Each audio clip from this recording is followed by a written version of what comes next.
Assalamualaikum warahmatullahi wabarakatuh.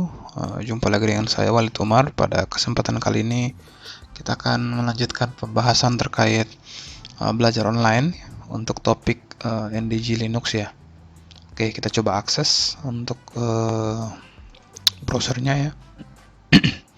Jadi saat ini kita sudah sampai di chapter 7 ya. Kita akan belajar mengenai text utility ya. Pastikan kita sudah punya Linux yang akan kita gunakan untuk melakukan praktikum ya.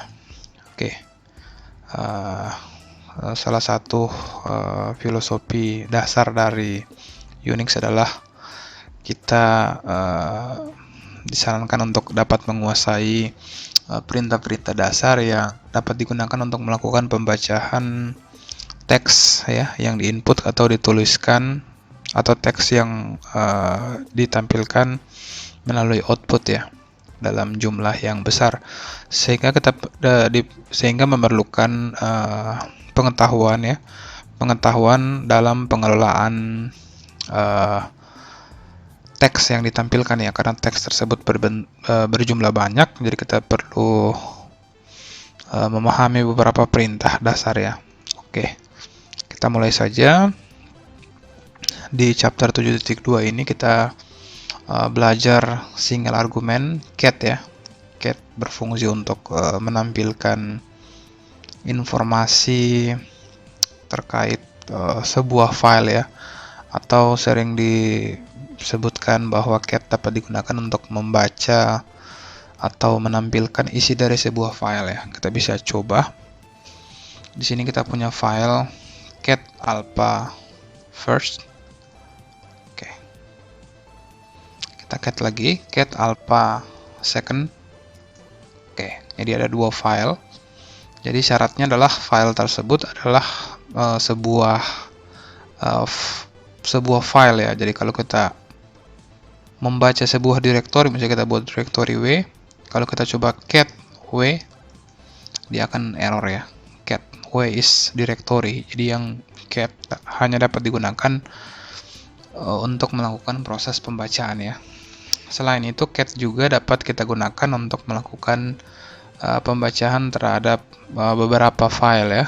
Jadi misalnya di atas kita melakukan proses pembacaan pada single file.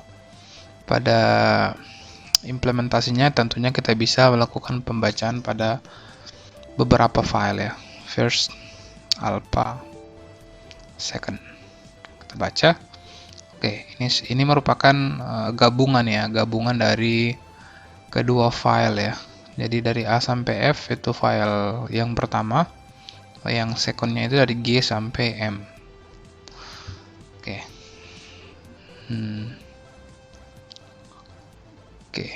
Jadi sangat mudah ya. Nah, selanjutnya bagaimana ketika kita memiliki jumlah file yang datanya itu melebihi dari ukuran layar kita ya. Tentunya ketika kita melakukan pembacaan seperti ini misalnya, tentunya tidak akan cukup di layar ya. Nah, solusinya adalah kita bisa menggunakan perintah less ya. Perintah less. Jadi kita bisa baca ya.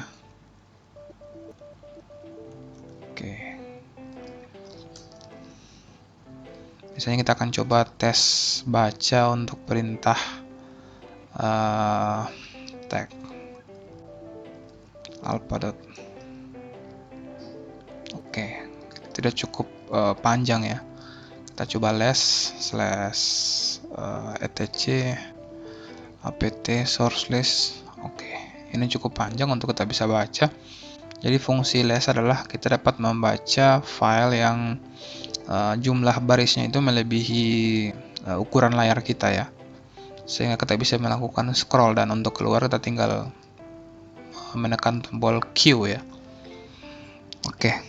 Selanjutnya kita ke part 7.3. Di 7.3 kita bisa kalau di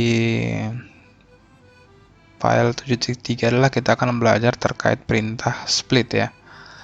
perintah split dapat kita gunakan untuk membagi satu file menjadi beberapa file ya. Misalnya kita punya file yang berukuran besar, itu kita bisa split atau kita bisa bagi ke dalam beberapa part sehingga memudahkan ketika proses download berjalan ya. Oke, kita bisa coba split long file.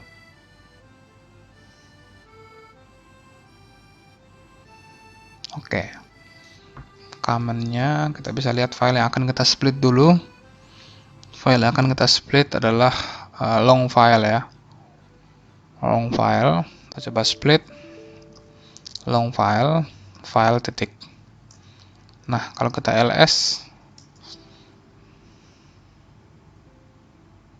oke, kayaknya dia tidak memenuhi kriteria bahwa file tersebut dapat kita lakukan proses split ya. Kita coba cari file yang besar, yang agak besar. Split ls, kita coba cari file yang besar ya. /mnt/j. Oke, kita coba masuk ke, kita keluar dulu, kita masuk ke D. Oke, kita masuk ke ISO. Ini kita akan coba untuk melakukan proses split ya. Kita akan coba untuk melakukan proses split. Di folder ini kita akan masuk ke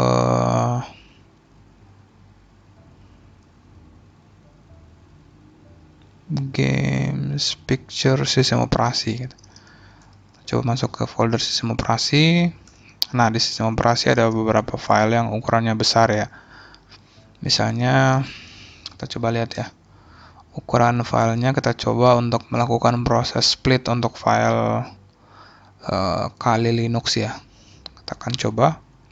Jadi caranya adalah split spasi Kali Linux spasi Kali Linux.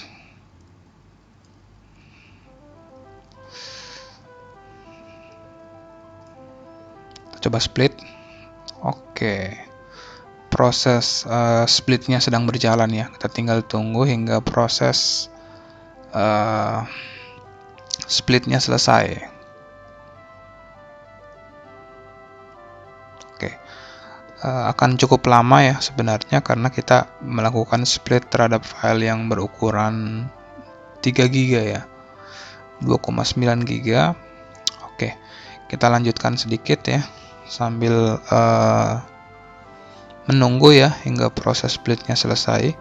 Di sini kita bisa split dan hasilnya adalah kita akan melihat outputnya itu akan berbentuk file A, AB, AC, AD, AE, AF, dan seterusnya ya.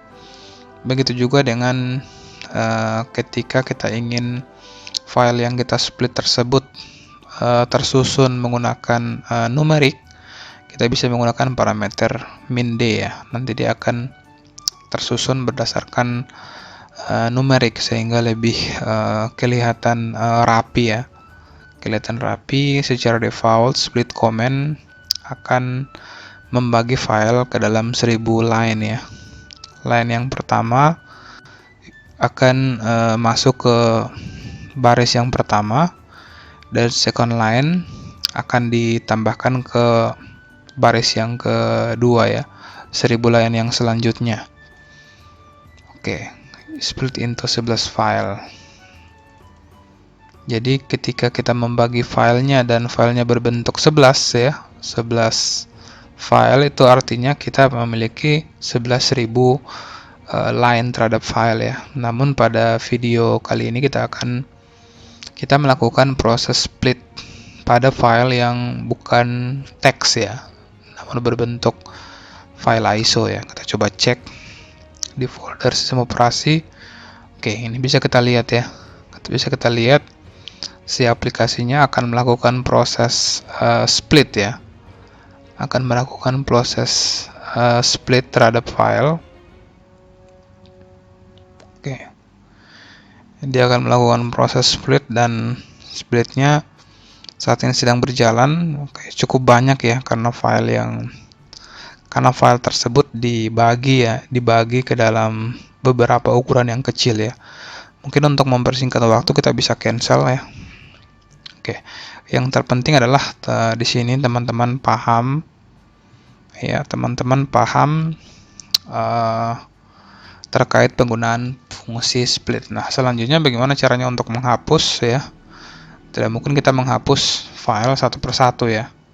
Oke, sangat banyak. Kita bisa hapus menggunakan komen sebagai berikut: iso titik bintang. Kita enter. Harusnya dia menghapus semua file ya. Oke, semua file sudah terhapus dan itu adalah perintah split ya. Kita lanjut ke perintah 7.4. Oke, di baris atau di bagian ini kita diperkenalkan dengan perintah yang dapat menampilkan informasi terkait nomor baris ya. Tentunya kita saya pribadi sering berpengalaman ketika kita melakukan konfigurasi sebuah file ya, yang jumlah filenya sangat panjang. Terkadang ketika kita mengimplementasikan konfigurasi kita masih terdapat error ya. Nah, error ini tentunya akan ditampilkan ke dalam akan diinformasikan oleh si sistem ke dalam bentuk baris ya. Jadi kita dengan adanya perintah ini dapat membantu kita untuk mengidentifikasi di baris keberapa, di baris keberapa file yang error tersebut ya, sehingga kita bisa mengidentifikasi dan kita bisa memperbaiki baris yang error tersebut. Oke, kita coba ya. Kita coba. Di sini kita nl. Oke, kita coba balik ke direktori. Kita coba exit dulu. Oke. Kita coba nl new home. Oke, bisa dilihat di sini ada 7 baris ya. Nah, selanjutnya bagaimana ketika kita melakukan proses ketika terdapat enter ya, atau tidak berurutan. Jadi si newline ini akan memperhitungkan baris kosong ya, dan dia akan menghitung itu sebagai sebuah baris ya. Kita bisa lihat di sini.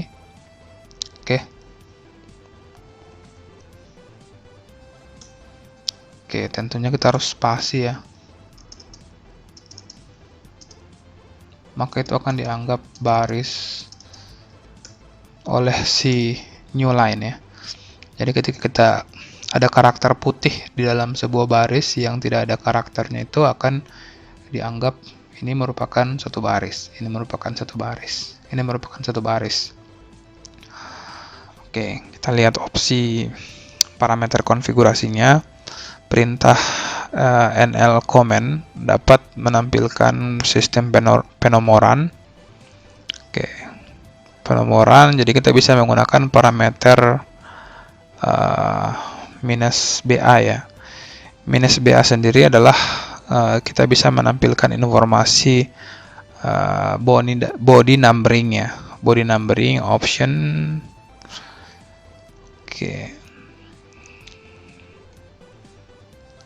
Oke, kita bisa pakai parameter ya. Kita coba nl min BA new home. Oke, kayaknya sama ya, tidak ada perubahan. Kita bisa pakai parameter numbering A.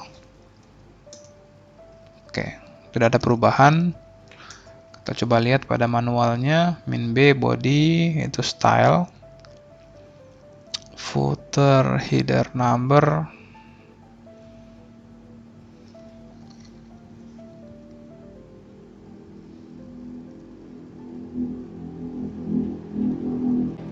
oke, mungkin itu video saya ya untuk chapter 7 ini. Kita akan lanjutkan di video selanjutnya untuk opsi konfigurasi atau text utility pada 7.5 sampai 7.10 ya. Di 10 kita akan belajar sorting. Di 7.5 kita akan belajar heading. Ada heading, ada paste, ada command line pipe di sini. Ada perintah cut, dan yang terakhir adalah sort ya. Oke, semoga bermanfaat. Akhir kata, wassalamualaikum warahmatullahi wabarakatuh.